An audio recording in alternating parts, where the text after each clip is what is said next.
नमस्कार। आकाशवाणी चंडीगढ़ से प्रादेशिक समाचारों के साथ मैं रत्तिका। पहले इस बुलेटिन के मुख्य समाचार। मुख्यमंत्री मनोहर लाल ने कहा कि प्रदेश के युवाओं को विदेशों में रोजगार दिलाने के लिए विभिन्न कंपनियों से बातचीत की गई है। मुख्यमंत्री ने ग्लोबल सिटी में करीब 1 लाख करोड़ रुपए का निवेश आने की संभावना जताई। मुख्यमंत्री ने गुरुग्राम और नूंह की अरावली पर्वत श्रृंखला में दुनिया का सबसे बड़ा जंगल सफारी पार्क विकसित करने की घोषणा की। भारतीय जनता पार्टी ने राष्ट्रपति द्रौपदी मुर्मू के बारे में कांग्रेस नेता उदित राज के आपत्तिजनक ट्वीट को लेकर कांग्रेस की आलोचना की। और हरियाणा विद्यालय शिक्षा बोर्ड ने डीएलएड परीक्षाओं का परिणाम घोषित किया। अब समाचार विस्तार से। मुख्यमंत्री मनोहर लाल ने कहा है कि प्रदेश के युवाओं को विदेशों में भी रोजगार मिलेगा। इसके लिए उन्होंने दुबई दौरे के दौरान विभिन्न रोजगार दिलाने वाली कंपनियों से बातचीत की है। चंडीगढ़ में पत्रकार वार्ता को संबोधित करते हुए मुख्यमंत्री ने कहा कि उन्होंने इन कंपनियों को भरोसा दिलाया है कि कंपनियों की जरूरत के अनुसार युवाओं को प्रशिक्षण देकर विदेश में रोजगार के लिए भेजा जाएगा।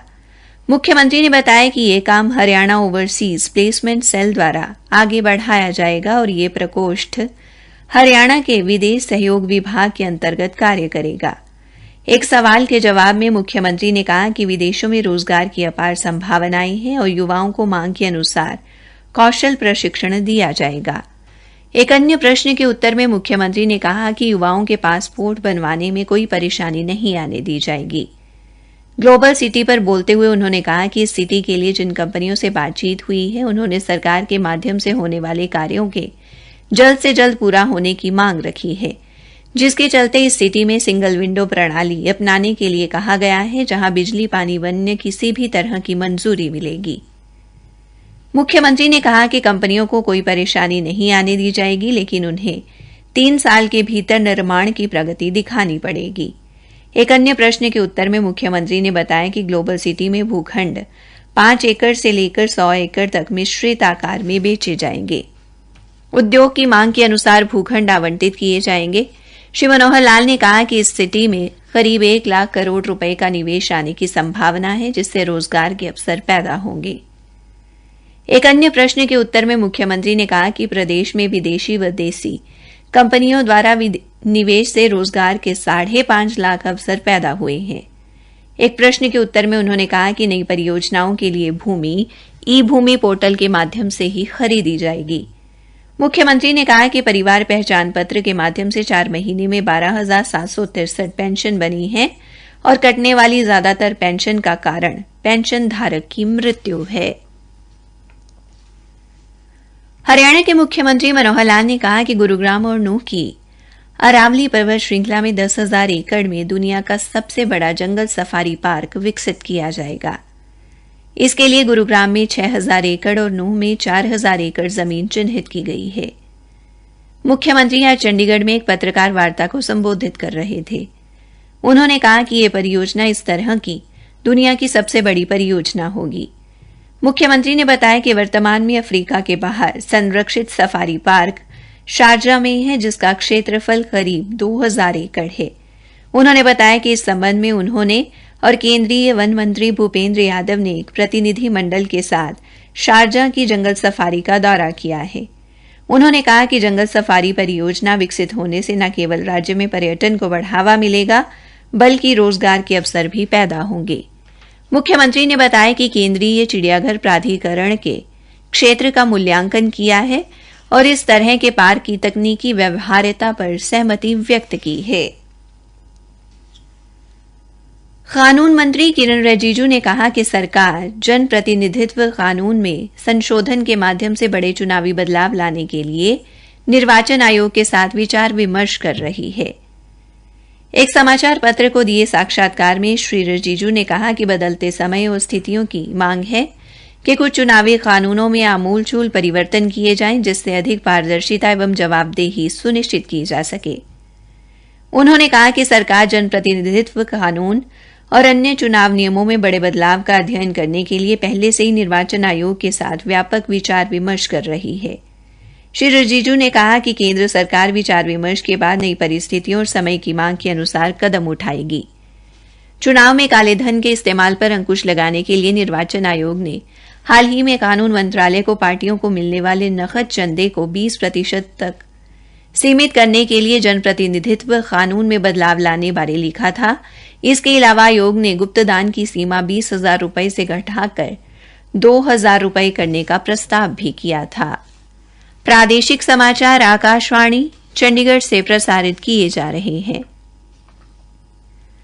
भारतीय जनता पार्टी ने राष्ट्रपति द्रौपदी मुर्मू के बारे में कांग्रेस नेता उदित राज के आपत्तिजनक ट्वीट के बाद कांग्रेस की आलोचना की है। भारतीय जनता पार्टी के प्रवक्ता संबित पात्रा ने कहा कि कांग्रेस नेता द्वारा राष्ट्रपति के लिए इस्तेमाल किए गए शब्द दुर्भाग्यपूर्ण हैं। उन्होंने कहा कि यह पहली बार नहीं है जब कांग्रेस नेताओं ने इस तरह के शब्दों का इस्तेमाल किया है। श्री पात्रा ने कहा कि यह उनकी आदिवासी विरोधी मानसिकता को दर्शाता है। पार्टी के एक अन्य प्रवक्ता गुरु प्रकाश ने कहा कि कांग्रेस के राष्ट्रीय प्रवक्ता ने राष्ट्रपति पद पर पहुंची देश के जनजातीय समुदाय की पहली महिला के बारे में जिस तरह की भाषा का प्रयोग किया है वो माफी के काबिल नहीं है। इसके लिए क्षमा याचना की मांग करते हुए श्री प्रकाश ने कहा कि कांग्रेस को स्पष्ट करना चाहिए कि क्या पार्टी प्रवक्ता उदित राज की टिप्पणी पार्टी की विचारधारा को दर्शाती है। इस बीच राष्ट्रीय महिला आयोग ने कांग्रेस नेता उदित राज को राष्ट्रपति द्रौपदी मुर्मू के बारे में उनके बयान को लेकर नोटिस भेजा है और उनसे माफी मांगने को कहा है। हरियाणा के मुख्यमंत्री मनोहर लाल ने कहा कि अब तक प्रदेश की मंडियों में 11 लाख टन धान और 16,000 टन बाजरे की खरीद की गई है।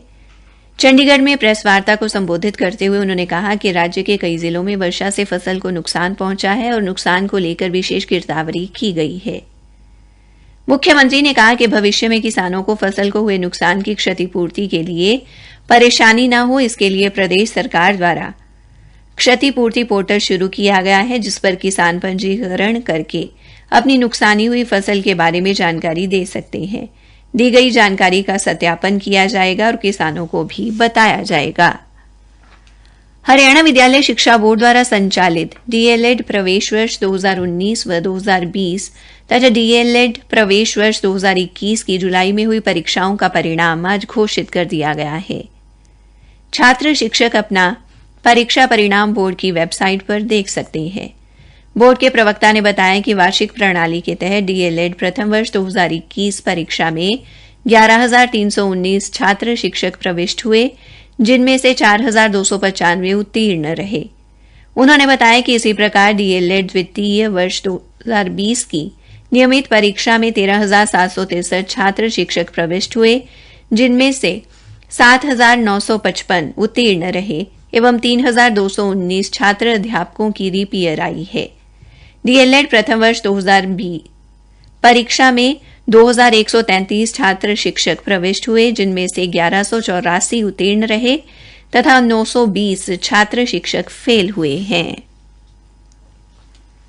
कल महर्षि वाल्मीकि की जयंती के अवसर पर गोहाना के चौधरी देवीलाल स्टेडियम में राज्य स्तरीय कार्यक्रम का आयोजन किया जाएगा। इस आयोजन को लेकर सभी तैयारियां मुकम्मल कर ली गई हैं और सुरक्षा के भी पुख्ता प्रबंध किए गए हैं। इस कार्यक्रम में मुख्यमंत्री मनोहर लाल मुख्य अतिथि के तौर पर शिरकत करेंगे। मुख्यमंत्री ने कहा कि आदि कवि महर्षि वाल्मीकि ने मानव जाति का मार्गदर्शन किया और उनके सिद्धांत आज भी समाज के लिए प्रासंगिक हैं। महाकाव्य रामायण के रचयिता महर्षि वाल्मीकि का जन्म हिंदू पौराणिक कथाओं के अनुसार अश्विन महीने की पूर्णिमा को हुआ था। मुख्यमंत्री ने कहा कि राज्य सरकार द्वारा शुरू की गई संत महापुरुष विचार प्रसार योजना के माध्यम से संतों के विचारों को जन जन तक पहुंचाने का कार्य किया जा रहा है। कैथल की उपायुक्त डॉक्टर संगीता तेतरवाल ने कहा कि हरियाणा अनुसूचित जाति वित्त एवं विकास निगम द्वारा वित्त वर्ष के दौरान 119 युवाओं को स्वरोजगार शुरू करने के लिए 85,95,000 रुपए का ऋण उपलब्ध करवाया गया है। उन्होंने बताया कि कैथल जिले में वित्त वर्ष के दौरान पशुपालन के लिए 35 लाभार्थियों को प्रथम पशु के लिए 17.5 लाख रुपए, औद्योगिक क्षेत्र में एक युवा को 1 लाख रुपए का ऋण उपलब्ध कराया गया है। अंत में मुख्य समाचार एक बार फिर। मुख्यमंत्री मनोहर लाल ने कहा कि प्रदेश के युवाओं को विदेशों में रोजगार दिलाने के लिए विभिन्न कंपनियों से बातचीत की गई है। हरियाणा विद्यालय शिक्षा बोर्ड ने डीएलएड परीक्षाओं का परिणाम घोषित किया। इसी के साथ प्रादेशिक समाचार समाप्त हुए।